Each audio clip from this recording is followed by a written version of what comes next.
How's it going, everyone? Turtle here, and I wanted to make a quick video about some tips and tricks for Company Heroes 3. With Coral Viper coming out this Tuesday, and what seems like a lot of players returning to the franchise, or players that have bought it and gave up for a few months that are now coming back, I wanted to record a relevant tips and tricks video with some things I've learned, some basic stuff, and then maybe some expert knowledge that you may have forgotten about or don't even know.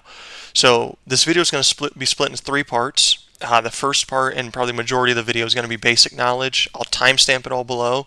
So if you think you're an expert or you know everything about this game, feel free to skip to like the last few tips or watch the full thing for a refresher. It's up to you, honestly. And if you guys are watching this and you find any of the tips useful, if you think of anything, please comment them down below. I want to make a follow-up to this video. So I'll start with the most basic stuff. So again, if you're very used to Company Heroes, you can skip the first part. But other than that, I'll begin. So Company Heroes 3, it's a realistic strategy game, RTS. I'm not going to dive into the exact mechanics of the game, but just some of the things that make it unique and things you may not realize. So there's a cover system and an armor system in Company Heroes. The cover, there's 4 different types of cover. There's no cover, which would be like this, standing out in the open.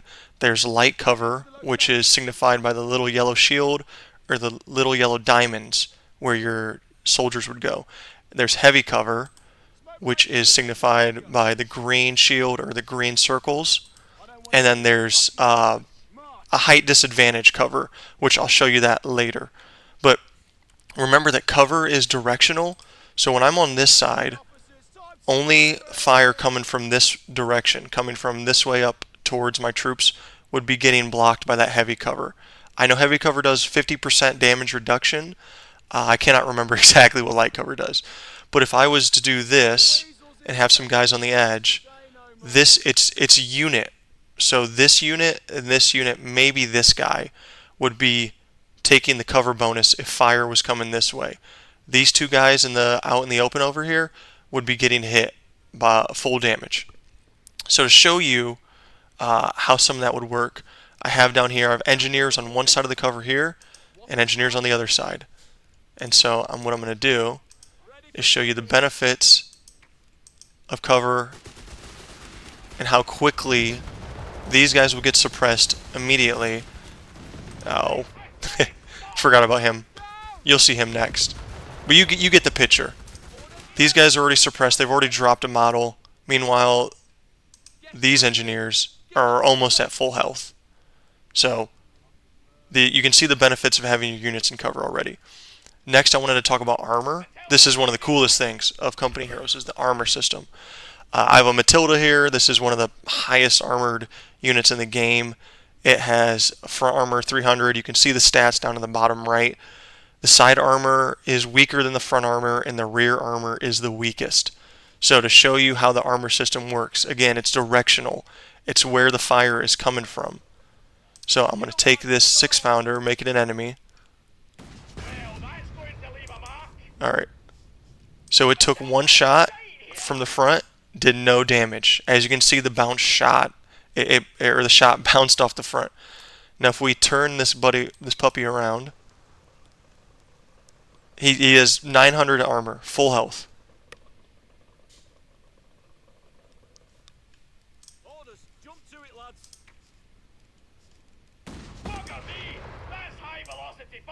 Shot in the rear, took about 160 damage.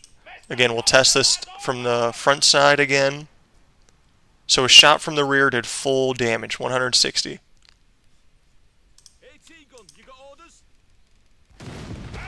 Another bounce. Let's see if any of these actually go through. There we go. So it was at 740. Now he's at 580. So I think that was a full pen, 160 if my math's correct. But you see how many shots it bounced.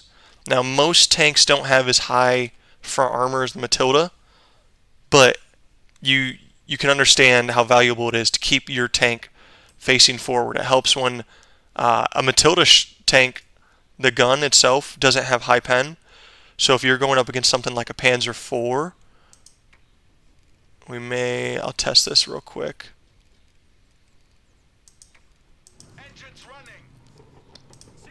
Gotta kill this guy or else he'll start shooting. You can see that first shot from the Matilda bounced off the Panzer IV's front armor. And it only did 100 damage on the next shot. Another bounce, it looks like. That one actually hit. Obviously the Panzer IV is going to win because the Matilda started with much lower health, but again, you can see how many shots are bouncing off the front. If I were to... Oh, I can't turn this guy around anymore. If I were to turn him around, though, the Matilda shots would likely pen on the rear or side armor. The next thing I wanted to show you guys, the height advantage. So, we're going to jump over to right here. Neither of these units are in cover technically. Here, let me get him. I'll get him out of cover completely. But you can see he is slightly higher than this engineer. So if I make him an enemy, you'll now see the little height disadvantage. And this guy has a little arrow pointing up. That means he has the height advantage. And you can see how quickly he just tears apart these troops. Having the height advantage gives your unit an accuracy bonus. So, again, to kind of show you guys how this would work, I'm going to move him down here. Because the next thing I wanted to talk about was buildings and how important being in buildings are. You can garrison most buildings in Company Heroes 3. You can see the rectangle with an arrow pointing in. That means this unit can get in the building. I'm going to throw this Vickers machine gun in this building. And it'll take a second because he has to set up. But he'll set up facing the side he came in on. But that's not the only side he can face. You can adjust it to face the corner, to face the right side. And I'm doing this by holding the right click button and dragging. And you can see then he sat on top of the building. I'm going to try to get him to sit on top facing this way if I can. Sometimes it takes a couple times. Okay, so the height advantage also works in buildings. So a building like this, which is all high up here, you'll get the height advantage, but it's per unit. Like a lot of things in this game, it's on a per unit basis. So you can see down here, the support men in the building, they're not going to get that height advantage bonus at this close. I'm pretty positive they won't. But this Vickers machine gun up here will. So the second he becomes an enemy, we'll see... Oh, he jumped out of the building. Not sure why that happened. Let's set this up again. And you know what, this time I'll make the section squad the enemy. That might be smarter.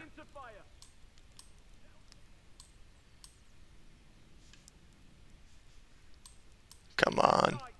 There we go. I think now he's going to pop up there. And we'll make him the enemy.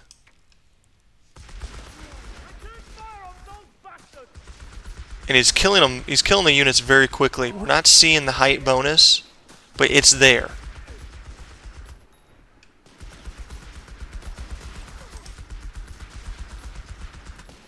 It looks like almost every bullet is hitting and taking damage off.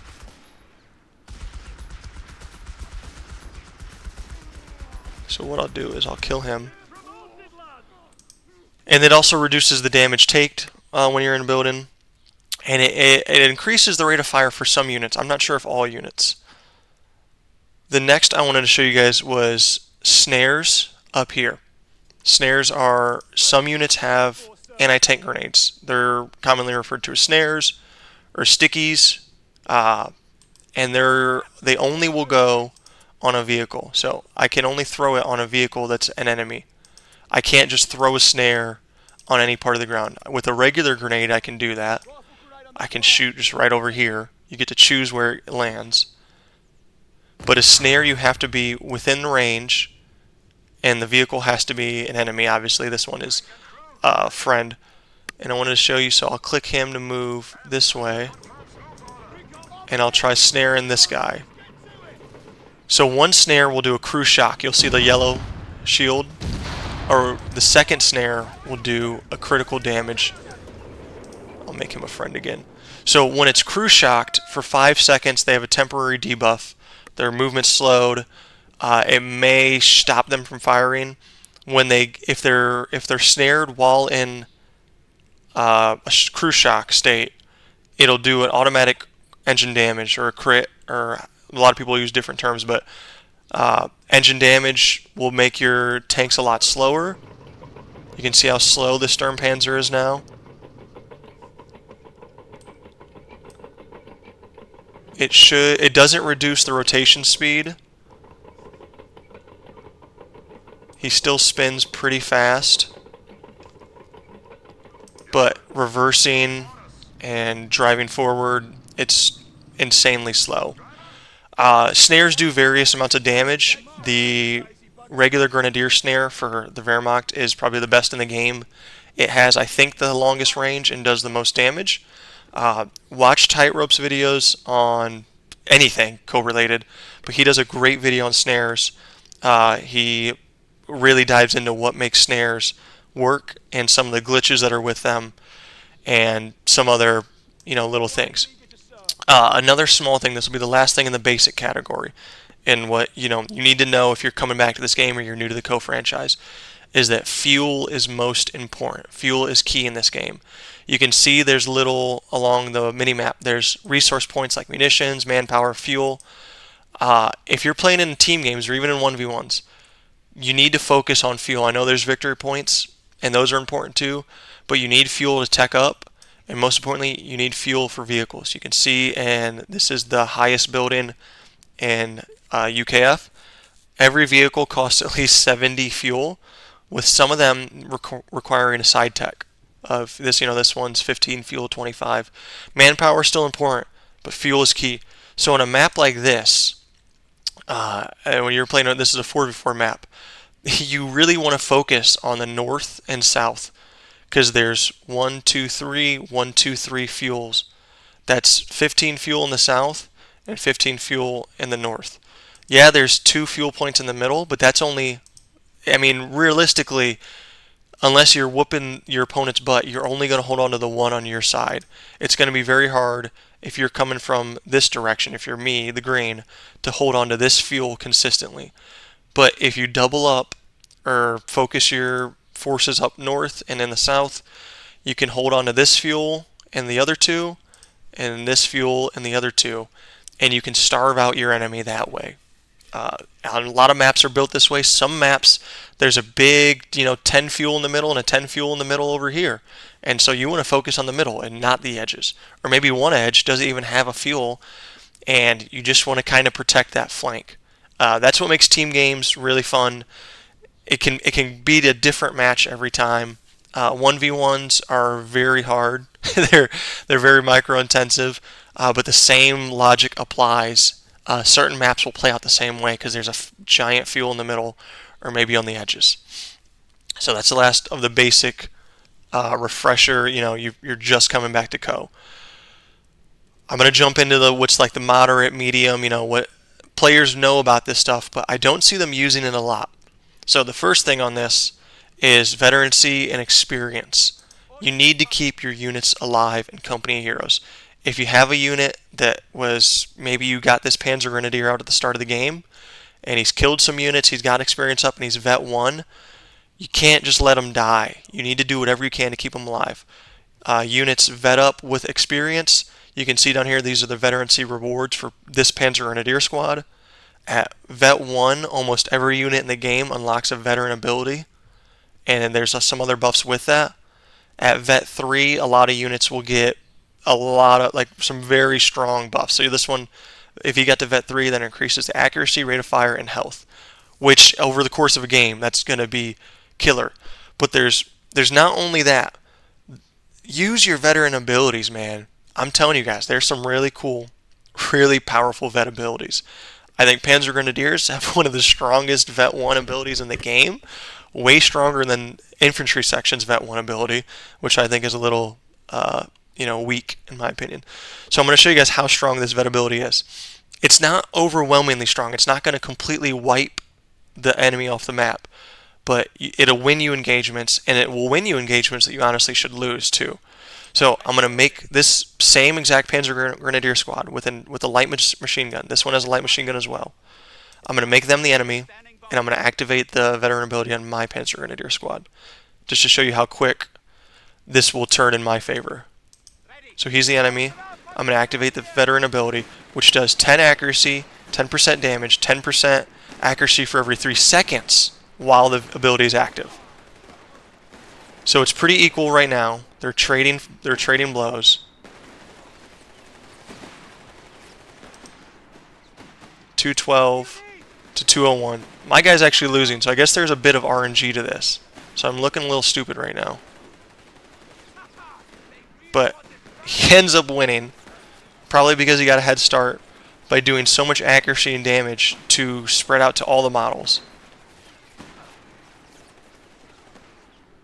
So with 3 health, oh, he did drop. So with 82 health on one model left, my squad did win. That wasn't overwhelming, but he didn't. He kind of took a beating there at the beginning. He was lower on health and ended up winning, probably because of that extra accuracy and extra damage. I wanted to show you guys another one over here.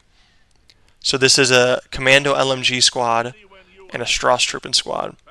Strasstruppen's veteran ability does 20% accuracy, 50% rate of fire, and the squad is harder to hit. So I'm going to do the same thing. I'm going to activate these as the enemy, and then I'm going to activate that ability, and we'll see who wins. This one's a little more one-sided. Now the Strasstruppen are one of the strongest units in the game, so that may not be the best example, but the ability's still going, and you just saw how quickly it dropped one model. The other 3 are virtually untouched. So the veteran abilities are very clutch. They're super useful. If you ever feel like you're getting your ass whooped by certain units, they may be using their vet ability. Panzer Grenadiers have some nice vet abilities. Assault Grens, Panzer Grenadiers for Wehrmacht have a nice assault ability with their vet 1. I think Riflemen, SSF Commandos, Rangers, sections, I'll show you guys, I'll just click on one of them. Their vet ability is plus 15% accuracy against units out of cover. I mean, you know, that's pretty useful, but it's a nice passive. I guess they can't make it too overpowered, but I just think that's kind of weak. I want something cooler there. Like I like the abilities that are toggles. You know, you toggle it on and off, and it's timed. The passive, it's a little weak. If you're playing against someone smart, they're pretty much always going to keep their units in cover, which means your vet bonus is useless as a section. The next thing I wanted to show you guys is we talked a little bit about buildings and how they're useful to get in, how they might provide height advantages. The next I want to show you demolitions. So if you want a more in-depth view of buildings and demolitions, go look up Will the Noobs. He does a lot of excellent videos on Company Heroes 3 too. He'll show you some really cool things, and his videos where I found a lot of these from. So I'm just covering very quickly what I learned from his, but you guys should watch his full in-depth video. It's Will the Noobs. He's also an amazing player. So buildings in Company Heroes 3, they all have separate health bars. You can see this one has a full health. This building is nearly dead. Some of these buildings are already dead, and they're providing line of sight blockers, or they're blocked by units, cannot go in them anymore. They can't garrison them, but depending on how the building is destroyed, that will show you, I'll show you now, that'll determine what happens to the building, to its wreckage. So whenever a building is destroyed, the units inside automatically die. You saw that Coastal Reserve Squad is gone. There's no saving them. They didn't go back to base. They're gone. But there's a nice big gap right here that if I wanted to spawn a Royal Engineer, they'll go right through it. And okay, Turtle, that's kind of useful. Why do I care? Well, if you place your units inside, they'll get cover bonuses when they're inside the wreckage. So I'll show you, I'll try to destroy this one right quick and show you how this could be useful to your benefit in certain situations. And you know what? I'll spawn a Vickers too. So if you use heavy artillery like bishops, Collins, the heavy mortar, not regular mortars, I don't know if the pack howitzer does it, but that will destroy a building and cause it to collapse like this. And now you can see this is green heavy cover, and it's consistent. You can't destroy it, you can't get rid of it. So if I'm playing on this side of the map, this is the area I'm coming from, you can place your units in this green permanent cover, and it'll always be there. As opposed to if you used regular mortars, like I'll show you now. I have two 3-inch mortars. I've already done it to one building over here. It'll do the same thing. Once the building health reaches 0, it'll collapse. And the coastal squad will die. They're gone. Oh, it didn't do it that time. It may depend. I wonder if it depends on how much damage was done by heavy artillery. Because I did the same thing. I was testing it earlier. It worked on this building. It may also be building specific. I can't remember that. But you can't walk through these buildings. You see they're going around it, and they can't garrison inside of it. They can garrison kind of to the side of it, but they're not getting cover. That's just a glitch right there. So that's what I want to show you with building demolitions. You can kind of think about how that would help you over here. If you are coming from this side and you have a chance to level all these buildings, and then you'll get the heavy cover. You can see it's having heavy cover from that direction.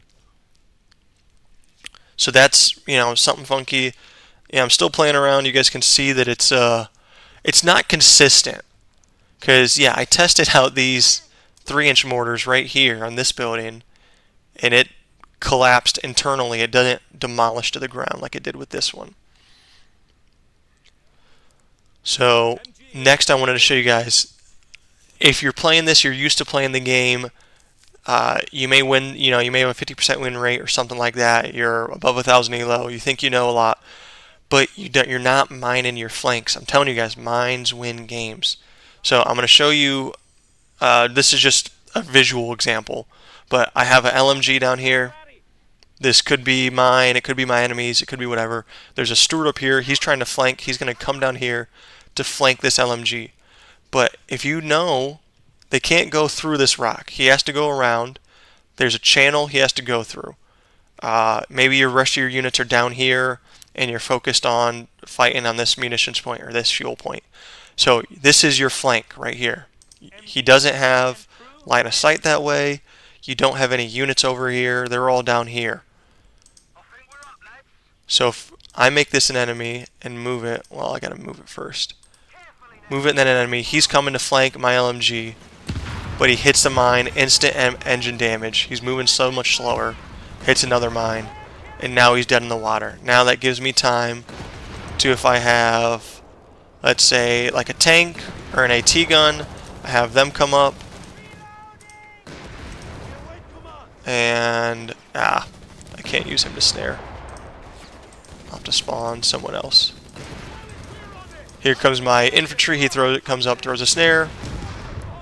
It's dead. And even with all my, all that time I took, I dropped 2 models on the LMG squad and 1 model on the Grenadier squad that I spawned. So the mines will help you out. They'll save you from unsuspecting, attacks, from ambushes. I placed a lot of other mines here just to make sure that if the pathing went weird and he went that way, he'd still die. But usually, yeah, you'll think about the shortest path to get to you. That's the path they're going to take. So that's why I put some mines right here on the edge, because he can't cut through this rock. He wouldn't go long ways around the rock. I mean, maybe he could if he wanted to make it more micro-intensive. He could have went this way up here and then turned around and came from behind. But at that point, that's going to take a long time to develop, and most people won't do that. They'll go for short flanks like this. Pull in, shoot, pull out. So you want to mine those flanks. Alright, so that's some medium stuff, some, refreshers for if you're a seasoned veteran and you just needed to remember, yeah, I need to mine my flanks, I need to use veteran abilities, and building demolition is a thing, and it can be in my benefit if I do it the right way. So now these are some lesser known things that you may not know are in Company Heroes 3. I put these in the expert category. You guys may all be going right now, well, after watching this, what, like, these are not expert category things. But I think they are. I don't see a lot of people using them. I've had them used against me sometimes, and this is very useful situationally. And I'm talking about towing with recon units. So certain units in Company Heroes 3 can tow heavy weapons. Certain units can tow weapons with the support team alive. Other units can only tow the abandoned team weapon. So I have here an American Jeep, a Kettenkrad, and a Dingo. And what I'm going to do is I'm going to show you how the Dingo can tow a Nebel. Kettenkrad can tow, the Pack 40. Jeep's going to come up here and tow the AT gun. So let's say you have a push, you have a Nebel or a Bishop, and you lit up the enemy's defensive position. You killed their Nebel team. You pushed them off the map, but you don't have a recruit truck, or you don't want to send your sections up to grab it and have them lose models by splitting between the Pack 40 and the sections. Send up your Dingo, send up your Jeep, grab it real quick, and then pull out of there. There's a very funny clip that a friend of mine, Bish Bash Bosh, made of one of my 6-pounders got yoinked by a Kettenkrad that did that. He came up, he killed my 6-pounder. His Kettenkrad drove up, yoinked it, and then pulled back to his base and dropped it off like this. And so now I have all these support weapons near my CMP truck. And if I wasn't pop capped, I could recruit them. And now he's gonna tow it. I wanted to show you guys that nothing can tow, or at least nothing that I found, can tow an abandoned machine gun. So I'm clicking on all of them, and they won't tow this. But if you have, I guess he already took it. This does prove my point. If you have a 6-pounder and a full squad, not dropped machine gun, but a full squad with a machine gun, you can put 2 things inside of a CMP truck, or I think this works on all things, on the half tracks, on the USF truck. So now he's towing an LMG and the 6-pounder. And what I can do is I can go, take this up to the front lines and drop off the LMG. I can drop off the 6-pounder, and then I could recruit that and then drive back to my base with the CMP truck. If you watch any of my videos, I'm a CMP truck whore. I almost always use them. I don't go anywhere without my CMP truck. It's like my security blanket. So, yeah. I also want to show you even bigger team guns like the Flak 30. Dingo can still come up and grab that. So I know certain things can only be towed by certain vehicles. I don't think a Dingo can tow a Flak. So let's see if I can get a Flak emplacement out here. I may have scrolled over it. For some reason my game is glitched out and not showing.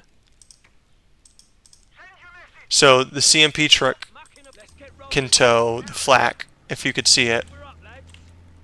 But we're not going to see... Yeah, the Dingo cannot tow the Flak. Only trucks can tow this big... If you know what I'm talking about. It looks like this. For some reason the model has not been pre-cached. Must be something on my end. So I'm going to kill these things. Alright, so that's towing. Towing's super useful in this game. It may sound kind of lame.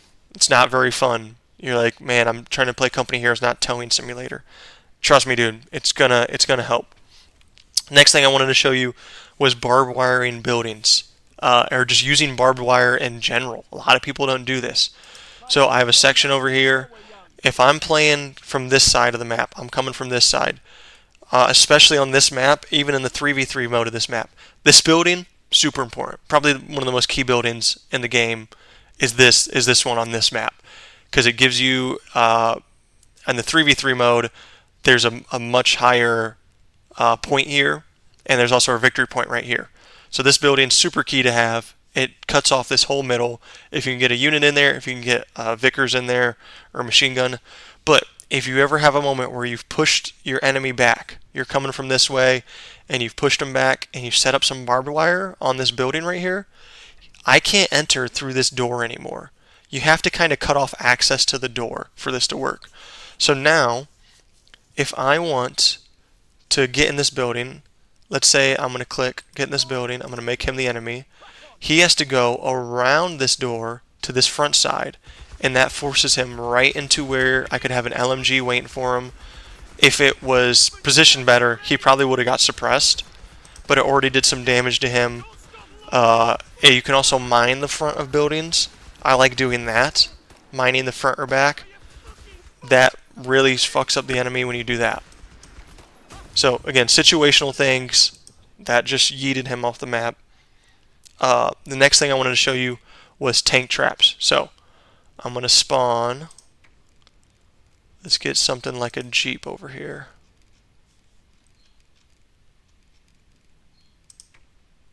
So I got a Jeep here. I want to come up this way to cap this point. I hit that. He goes straight through. Shortest route. Most direct route. Now let's say, again, I've pushed him off. Maybe I had a second to lay down some stuff. I laid down some mines, or I got everyone ready. And I'm going to put some tank traps right here. I have it on insta build right now. I put some tank traps right here. And let's say I put a mine right there. So now I right clicked there, make him the enemy. He's coming up. He avoids these tank traps. He can't drive through them. He goes that way, boom, hits the mine. You could do that with barbed wire. With infantry, you can barbed wire off certain choke points. And it really, I mean, if you see it from right here, you know it's coming. You guys are thinking this isn't that useful. I know it's there. But when you're moving around on the map, you know, you're doing stuff, you're microing, you're sending guys this way, and someone in mid says, hey, I need a tank. You know, I need your Sherman over here, or your Greyhound. And you just click, you right click over there on the map. You don't see on the mini map that it has to go around these tank traps. It doesn't show you that. So he gets up here, he does all this little stuff, he's turning around, he's figuring out, for some reason he's reversing. You know, I don't know why he's doing that, but he's doing it. And he just reversed ass first in here. And maybe you have a Pack 40 sitting here, bam, hits him. Instead of he would have just went straight through here with the front face towards you and run in there guns a-blazing. So tank traps are very important. Barbed wire is important. Again, situational things, but they will help you win the game over the course of a 40-minute, a 50-minute match. So the last tip is always remember to have fun. It's not about winning, but winning does feel good. I'll agree with you guys there. But have fun in this game. It's really fun with your friends. I love this game. It's truly a blast. I really hope you guys had taken something away from this. I know these were kind of some basic tips and trips for the most part, but this is for people that are, you know, coming back to the game or new to the game with the Coral Viper update. So if you have any tips or tricks, please comment them below. Let me know. I'll make a follow-up video with more in-depth tricks and tips if you guys have any. So I'd really appreciate that. Let me know if this helped, and if not, I'll see you guys in the next one. Have a good day.